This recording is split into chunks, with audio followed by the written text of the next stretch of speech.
ការតម្បាញក្រមាគឺជាមុខរបរប្រពៃណីមួយដែលប្រជាពលរដ្ឋខ្មែរជាច្រើនបានប្រកបមុខរបរតាំងពីដូនតាមកមុខរបរនេះមិនត្រឹមតែជួយរកប្រាក់ចំណូលសម្រាប់ផ្គត់ផ្គង់ជីវភាពគ្រួសារប៉ុណ្ណោះទេ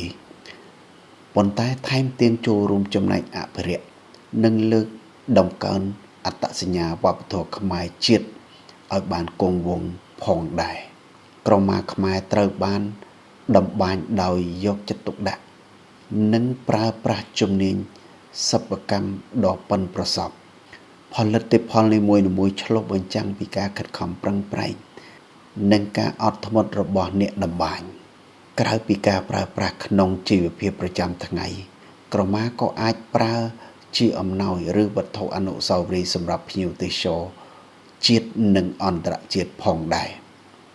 សូមអំពាវនាវដល់បងប្អូនប្រជាពលរដ្ឋទាំងអស់មេត្តាចូលរួមគាំទ្រផលិតក្រមាខ្មែរដោយទិញនិងប្រើប្រាស់ក្រមាខ្មែរដែលផលិតដោយសិប្បករក្នុងស្រុកការគាំទ្ររបស់លោកអ្នកគឺជាកម្លាំងចិត្តដ៏មានតម្លៃសម្រាប់អ្នកតម្បាញជួយបង្កើតប្រាក់ចំណូលដល់គ្រួសារនិងរួមចំណែកថែរក្សាសិប្បកម្មប្រពៃណីខ្មែរឲ្យបន្តស្ថិតស្ថេរក្នុងមួយជំនាន់ទៅមួយជំនាន់